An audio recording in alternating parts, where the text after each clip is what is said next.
मैं अयोध्या के पास का रहने वाला हूं। वहां पे बचपन में सिखाया गया जय सिया राम। भगवान राम बिना सीता के माना ही नहीं कि हमारी परंपरा में ये कहते हैं जय श्री राम। भगवान राम अगर भगवान है तो फिर इतिहास पुरुष कहना बंद कर दीजिए, क्योंकि जो पुरुष है, जो इंसान है, वो आदि है और अंत है उसमें। अब जो इन्होंने कहा, देखिए लोग नास्तिक होकर भी कितना बढ़िया दर्शन की व्याख्या करने लगते हैं कि भगवान, अभी इन्होंने भी कहा कि भगवान है तो इंसान कैसे हैं। अरे तुलसी ने जवाब दिया है, व्यापक ब्रह्म निरंजन अविगत विगत विनोद सो अज प्रेम भगति बस कौशल्या की गोद।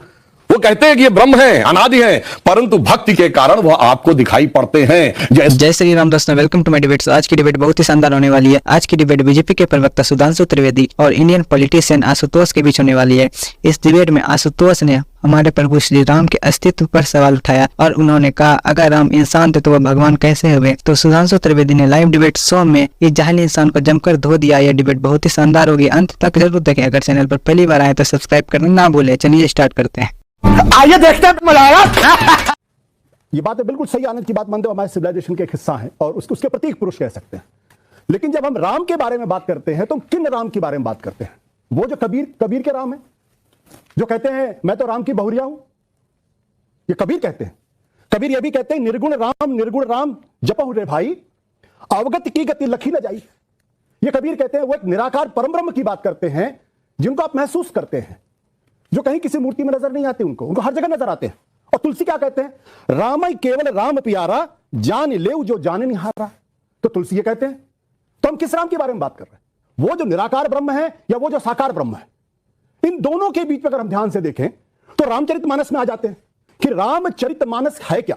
आप किसी भी बीजेपी वाले से पूछे नहीं बता पाएंगे। वो रामचरितमानस दरअसल भगवान शिव के मानस में राम की कथा, यह है रामचरितमानस का अर्थ। अब प्रश्न यह उठता है, जब राम ऐसे हैं कि जिनकी कथा खुद भगवान शिव कहते हैं, तो बीजेपी कहते हैं राम सिर्फ मेरे हैं, और जो कहेगा कि राम कबीर वाले हैं हम उनको नहीं मानते। मैं अयोध्या के पास का रहने वाला हूं। वहां पे बचपन में सिखाया गया जय सिया राम। भगवान राम बिना सीता के माना ही नहीं कि हमारी परंपरा में ये कहते हैं जय श्री राम। भगवान राम अगर भगवान है तो फिर इतिहास पुरुष कहना बंद कर दीजिए, क्योंकि जो पुरुष है, जो इंसान है, वो आदि है और अंत है उसमें। अब जो इन्होंने कहा, देखिए लोग नास्तिक होकर भी कितना बढ़िया दर्शन की व्याख्या करने लगते हैं कि भगवान, अभी इन्होंने भी कहा कि भगवान है तो इंसान कैसे हैं। अरे तुलसी ने जवाब दिया है, व्यापक ब्रह्म निरंजन अविगत विगत विनोद सो अज प्रेम भगति बस कौशल्या की गोद। वो कहते हैं कि ये ब्रह्म है, अनादि है, परंतु भक्ति के कारण वह आपको दिखाई पड़ते हैं। जैसे सूर्य आपको दिखता है ऊपर, मगर आपको शीशे में रिफ्लेक्शन में देखता है। अगर शीशा साफ होगा तो आपको साफ साफ रिफ्लेक्शन सूर्य का दिखेगा, यानी वो उस रूप में आते हैं। और ये लोग बड़ी मजेदार बात करने लगते हैं कि साहब तुलसी के राम अलग है और उनके राम अलग है। तो तुलसी ने भी कहा सिया राम मैं सब जग जानी, करहूं प्रणाम जोर जुग पानी। तो कबीर ने कहा है दुल्हिन गाओ मंगल चार, हमरे घर आए रे राजा राम भरतार। राजा राम बोला है, 1 लाख पूत 1.25 लाख नाती, ता रावण घर दिया न बाती। तो वो रावण भी उन्होंने बहुत साफ साफ कहा है। परंतु मजेदार बात यह है कि सेकुलर लोगों को इस बात पे तो आपत्ति है। आनंद रंगनाथन जी ने अच्छा जवाब दिया कि मंदिर में पैसा नहीं लगा, मगर सेकुलर सरकार को हज सब्सिडी देनी चाहिए थी, उस पर किसी को आपत्ति नहीं थी। जबकि मुस्लिम अकीदे के अनुसार हज अपने पैसे से जाया जाता है, सरकार के पैसे से नहीं। मजे की बात, हमने कभी नहीं कहा हम मंदिर बनवाएंगे, हमने कहा मंदिर का मार्ग प्रशस्त करेंगे। मुलायम सिंह ने कहा मस्जिद बनवाएंगे, और इन्हीं के नेता वकील का चोला ओढ़कर, हमने चुनाव से नहीं जोड़ा। याद करिए बाबरी मस्जिद एक्शन कमेटी का वकील बनकर किसने कहा था 2019 के बाद इसको जजमेंट को ले जाइए वरना इसका राजनीतिक लाभ मिलेगा। तो राजनीति करने का जो सारा का सारा वो बात है। और अंत में एक बात और कह दूं, क्यों आवश्यक है? इसलिए आवश्यक है कि राम मंदिर बन के जानते क्या संदेश देगा?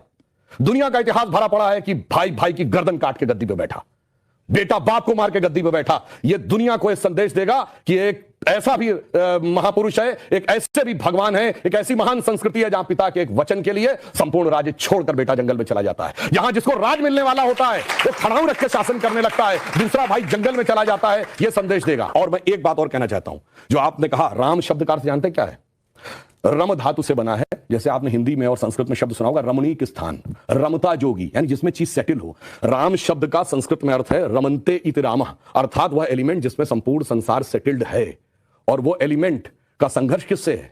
दशानन से, 10 मुख वाले रावण से, उसकी 10 इंद्रियों की बहिर्मुखी पिपासा से। और राम उत्पन्न कैसे होंगे? राम के पिता क्या नाम है? दशरथ। तो तो 10 इंद्रियों को रखेंगे तब डिवाइन एलिमेंट आपके अंदर उत्पन्न होगा, extrovert tendency of all the 10 senses को डिस्ट्रॉय करेगा और धर्म स्थापित होगा। और इसीलिए रामचरितमानस क्यों लिखा है? राम के चरित्र को मन में धारण करिए। रावण हर चीज में राम से बड़ा था जब राम लीला कर रहे थे, वैसे तो वो ईश्वर है, हर चीज में बड़ा, पैसे में बड़ा, उनके पास सोने की लंका, उसके बाद रावण रथी विरत रघुवीरा। अगर देखा जाए पावर में उनसे ज्यादा बड़ा, 10 आदमियों की ताकत उसको, उनसे बड़ा पंडित मुस्सा जोधा और ना कोई दूजा है, अपने शीशों को काट काट शंकर को मैंने पूजा। वो कहता है इतने बड़े पुजारी तो राम भी नहीं थे, फिर किस कारण से वो हार गया? चरित्र में राम बड़े थे, इसलिए तुलसी ने कहा रामचरितमानस। और चरित्र की याद दिलाएगा यह मंदिर, जो सिर्फ भारत के लिए नहीं पूरी मानवता के लिए श्रेष्ठतम मानवीय मूल्यों का प्रतीक होगा। इसलिए 21वीं सदी का महान भारत बगैर राम मंदिर के संभव नहीं था, इसीलिए अमृत काल के उषा काल में राम मंदिर उभर के सामने आ रहा। पर मैं ये कहना चाह रहा हूं कि राम राज्य का मतलब है जस्टिस। ये कैसा जस्टिस है जहां पे हिंदुओं, ये कैसा राम राज्य आ गया है हिंदुओं के लिए, जहां पे हिंदू अगर कहते हैं कि ये मंदिर हमारा है, ये हमें वापस दो, वो कोर्ट्स को भी अप्रोच नहीं कर सकते जस्टिस के लिए। कम से कम जजमेंट आपके अगेंस्ट जाए, फॉर जाए, वो अलग बात है। यहां पे तो आपने प्लेस ऑफ वर्शिप एक्ट लगा दिया है राम राज्य में, जहां पे आप कोर्ट के पास भी नहीं जा सकते। ये कैसा राम राज्य है जहां पे आपने सिर्फ टेंपल्स को कंट्रोल किया है, जहां पे 7 लाख हिंदूज अपने ही देश में, मेजॉरिटेरियन स्टेट में, हिंदू राष्ट्र में रेफ्यूजीज हैं। अभी बहुत सारे लोगों ने, आशुतोष इंक्लूडेड हैं, वो कह रहे हैं हाँ राम मंदिर, मुझे बड़ी खुशी है राम मंदिर वहां बन रहा है। 20 साल पहले ये उन्हीं लोगों में से थे। मैं ये नहीं कह रहा कि वहां पे स्कूल बनाओ, अस्पताल बनाओ, नीचे तो था ही नहीं मंदिर। ये है, मैं अभी ये टेस्ट ले रहा हूं मैं इनका, इसीलिए मैं बार बार इस पे कह रहा हूं कि ये आस्था का सवाल नहीं है नाविका जी। मेरे जैसा डार्विनियन एथिस्ट ये चाहता है, ये सिविलाइजेशनल इशू है।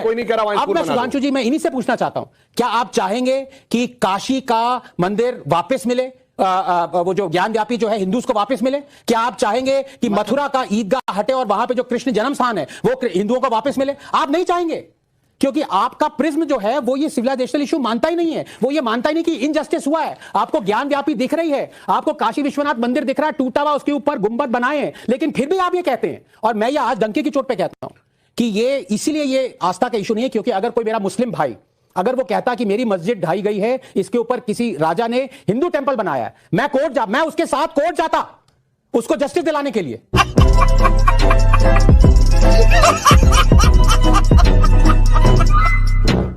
आशा करता हूं कि आपको यह वीडियो अच्छी लगी होगी। अगर आप इसी प्रकार के वीडियो को देखना चाहते हैं तो हमारे चैनल को लाइक करें, सब्सक्राइब करें। अगर आप फेसबुक पर देख रहे हैं तो फॉलो करना ना भूलें। जय हिंद, जय भारत।